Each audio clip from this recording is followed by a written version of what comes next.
Tony Burke, what's Labor's view of this move by Maurice Payne? Well, we voted for the legislation, and it is our view that the Australian government should be able to make foreign affairs decisions for the nation. We're pleased that the Victorian government's accepted the decision, but it works both ways. Not only is it the case that the federal government gets the power to cancel agreements, it also puts the obligation on the federal government clearly to be delivering trade outcomes. And we have the problem at the moment that Australia is more reliant on trade with China than we ever have been. And there is a real obligation, as part of announcements like today, for the government to be making sure that we are spreading our risk as a nation so that we don't find the economy is overly dependent on a single market. You say you're glad the Victorian government accepted this decision, but did they really have a choice in the matter? Oh, I hear what you're saying. We'd voted for the legislation at any rate. I was simply saying that the fact that they responded in that way is good. Should this have been done in the first place, for a state government to go outside the federal jurisdiction, really? Should trade deals be struck between federal governments? Yeah, look, it's not uncommon for states to be going around the world trying to get business for their state, and when they do that, that creates jobs.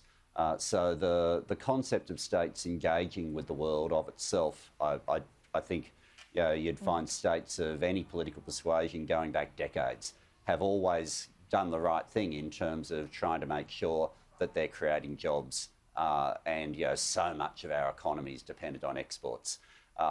Where you have a situation where the Commonwealth believes that an agreement shouldn't have been brought into place, or over time thinks it should no longer be there, then it's right and proper that the Government of Australia has the final say on a foreign affairs matter. Yeah, indeed. Let's look at climate now. We haven't spoken about climate for a while. I think COVID put that to bed for a couple of months, but it never really went away. Now there's this Zoom summit tonight, if you like, and the government has made a flurry of announcements. Do you think this is the right approach? The government seems to be getting on with reaching targets with initiatives rather than actually setting them. Yeah, look, the point of having the target of net zero is to make sure that you give not just a guidance for national policy, but you give a guidance to business. There's a reason why the Business Council of Australia, why the National Farmers Federation, why so many major businesses as well have themselves adopted net zero as a target, because in the absence of government policy, they know that business works best when you have those targets set in place. So Mr Morrison needs to get there. It needs to happen. It's in the national interests, it's in the commercial interests of Australia, and it's in the environmental interests of Australia for that to happen. But you look at what he said today, and one of the takeout messages that I think you do get from Mr Morrison's comments today is never believe what he says during an election campaign. Like, really, when we talked about hydrogen, he talked about it, he said that it was a snake oil policy.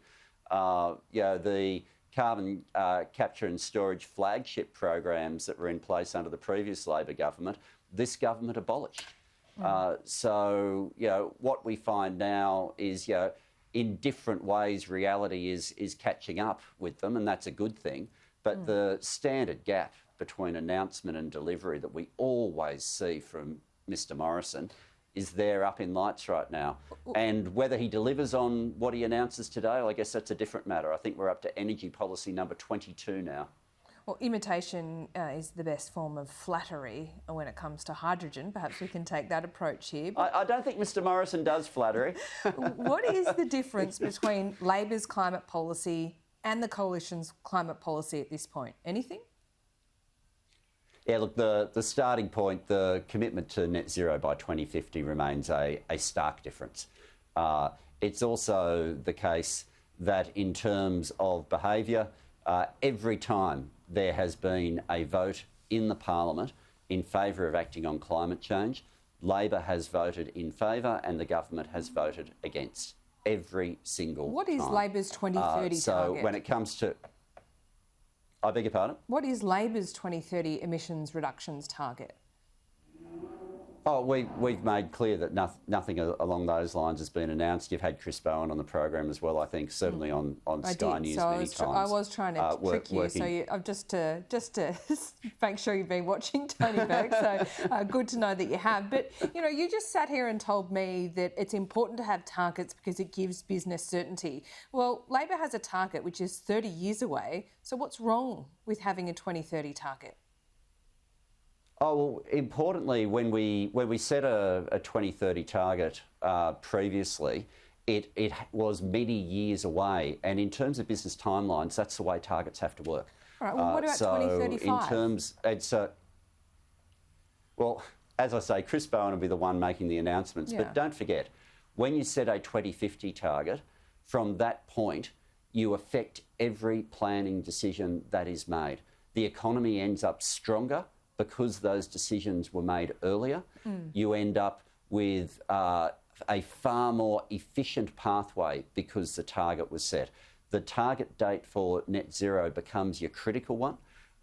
And additional targets and additional information like that can be helpful. But the sort of argument that's sometimes put that the further away target is somehow less relevant, that's not how the business investment decisions work. Well, sure, but there's a lot of elections in between. If you win the next election, will you have any kind of medium-term target at all?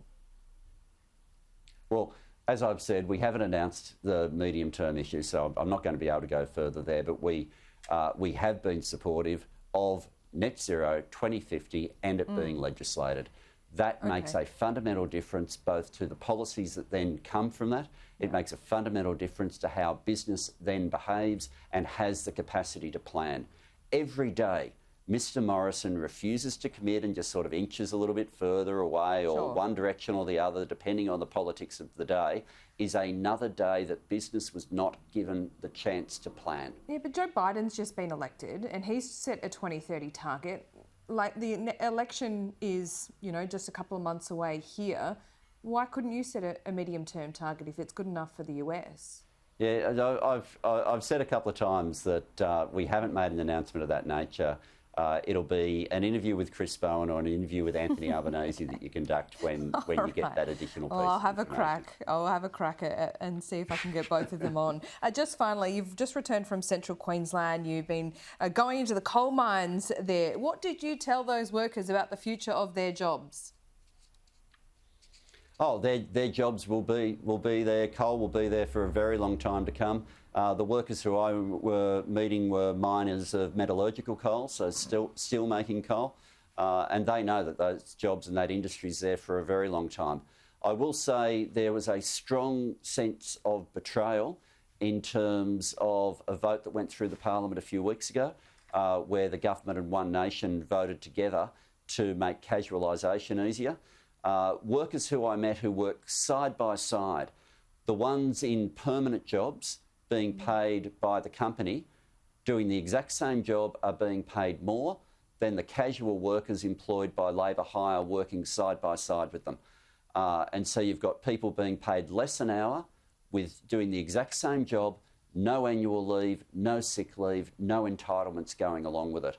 And that disparity, that unfairness, was confirmed in a vote in the Parliament on IR only a couple of weeks ago with that one section of the Omnibus bill that went through.